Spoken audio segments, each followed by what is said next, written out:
दोस्तों, जिस बांग्लादेश ने कुछ महीनों पहले भारत को आंखें दिखाई थी, जिस बांग्लादेश ने चीन और पाकिस्तान के साथ मिलकर भारत को घेरने की कोशिश की थी, आज वही बांग्लादेश भारत से दोस्ती की भीख मांगता नजर आ रहा है। लेकिन सवाल यह आता है, आखिर अचानक ऐसा क्या हुआ?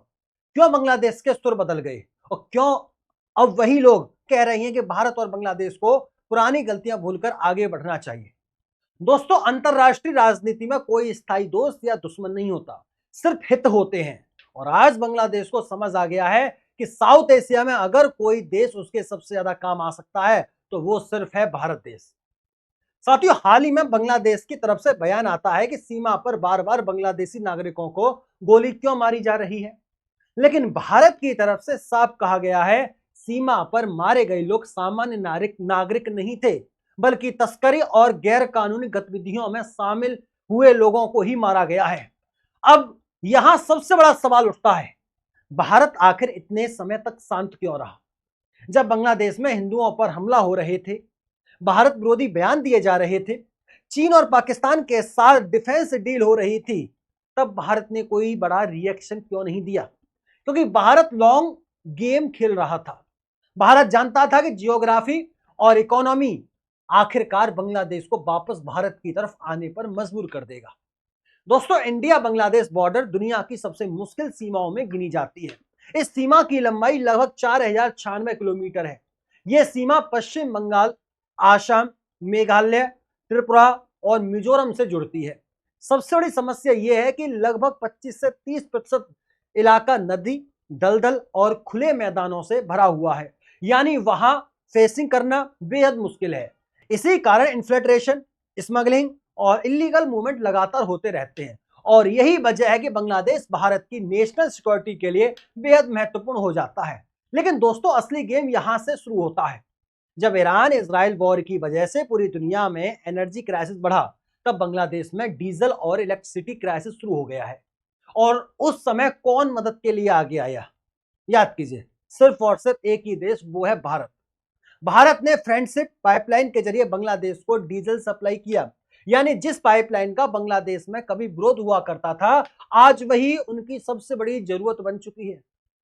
अब यहां एक और बड़ा मुद्दा आता है दोस्तों, गंगा जल संधि। दोस्तों, 12 दिसंबर 1996 को भारत और बांग्लादेश के बीच Ganga water sharing territory sign हुई थी। आप सभी को याद होगा, यह समझौता 30 साल के लिए किया गया था, यानी दिसंबर 2026 में इसकी अवधि खत्म हो रही है। इस संधि का मुख्य उद्देश्य था फरक्का बैरेज पर गंगा के पानी का बंटवारा। ड्राई सीजन यानी जनवरी से मई के बीच दोनों देशों में पानी बांटने का फॉर्मूला तय किया गया था। बांग्लादेश लंबे समय से आरोप लगाता रहा है कि फरक्का बैरेज की वजह से उसके यहां पानी कम पहुंचता है, जिससे खेती, मछली पालन और दक्षिण बांग्लादेश में सैलिनिटी की समस्या बढ़ती रही। अब सवाल ये उठता है, क्या भारत 2026 के बाद पानी रोक सकता है? देखिए दोस्तों, टेक्निकली भारत अपस्ट्रीम कंट्री है, इसलिए फरक्का बैरेज पर उसका कंट्रोल ज्यादा है। लेकिन पूरी तरह पानी रोकना प्रैक्टिकली और डिप्लोमेटिकली आसान नहीं होगा, क्योंकि इससे दोनों देशों के रिश्ते पर बड़ा असर पड़ सकता है। अगर इतिहास देखें तो 1971 में भारत ने ही बांग्लादेश को पाकिस्तान से आजादी दिलाई थी। भारतीय सेना ने अपने हजारों सैनिकों की कुर्बानी देकर बांग्लादेश को एक नया देश बनाया था।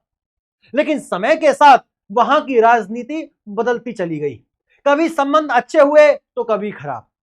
फरक्का बांध विवाद, अवैध घुसपैठ, सीमा तस्करी और कट्टरपंथ जैसे समस्याएं लगातार बनती आ रही हैं।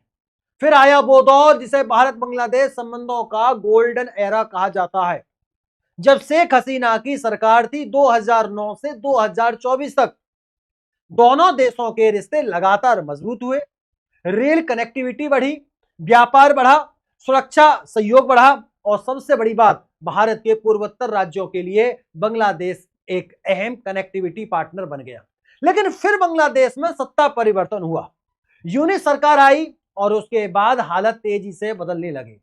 चीन के साथ नजदीकियां बढ़ने लगी, पाकिस्तान के साथ रक्षा समझौते होने लगे और भारत विरोधी बयान भी साथ साथ आते रहे। हिंदुओं पर हमलों की खबरें आने लगी, कट्टरपंथी ताकतें खुलकर सामने आने लगी।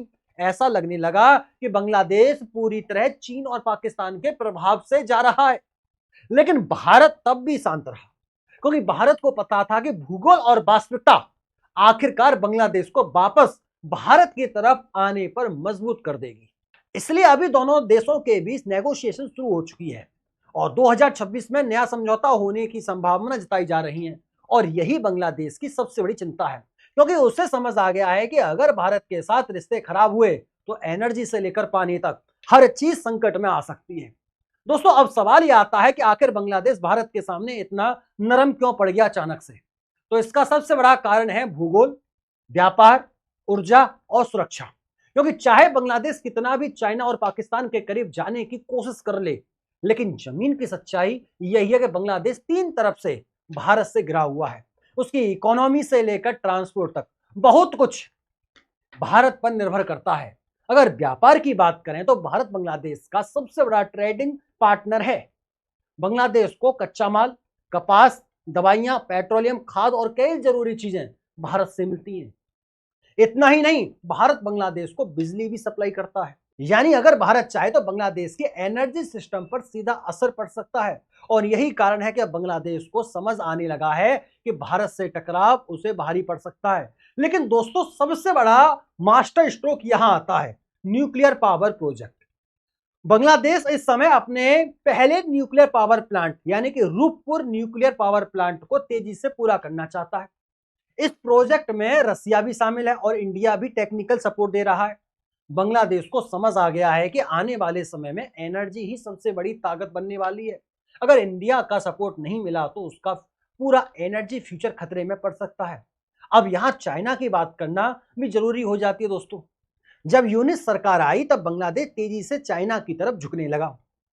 तीस्ता प्रोजेक्ट में चाइना की एंट्री बढ़ी, डिफेंस डील होने लगी और पाकिस्तान के साथ मिलिट्री कोऑपरेशन भी बढ़ने लगा। इतना ही नहीं, इंडिया के खिलाफ बयानबाजी भी बढ़ गई।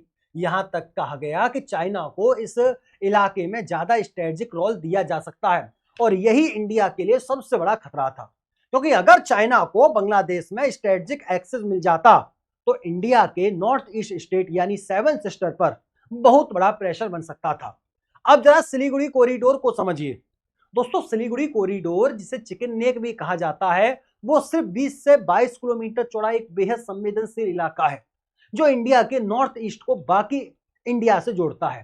अगर बांग्लादेश और चाइना की स्ट्रेटेजिक पार्टनरशिप वहां मजबूत हो जाती है तो इंडिया की नेशनल सिक्योरिटी के लिए बड़ा खतरा पैदा हो सकता था।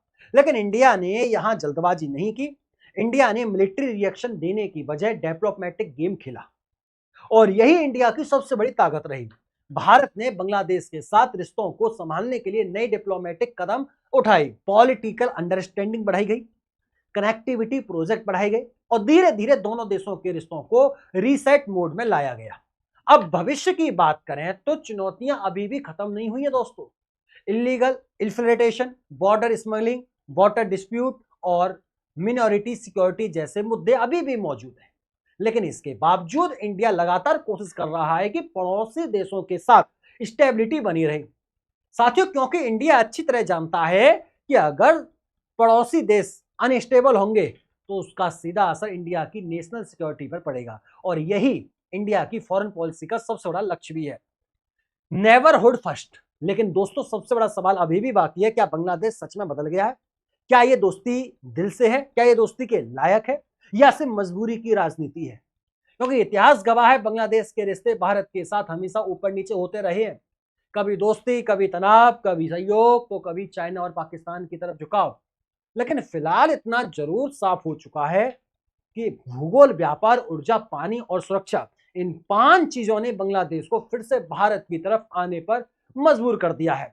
अब देखना यह होगा कि 2026 के बाद गंगा टेरिटरी का नया समझौता कैसे होता है और क्या बांग्लादेश आगे भी इंडिया के साथ स्टेबल रिलेशन रखता है या फिर एक बार फिर चाइना पाकिस्तान की तरफ मुड़ जाता है।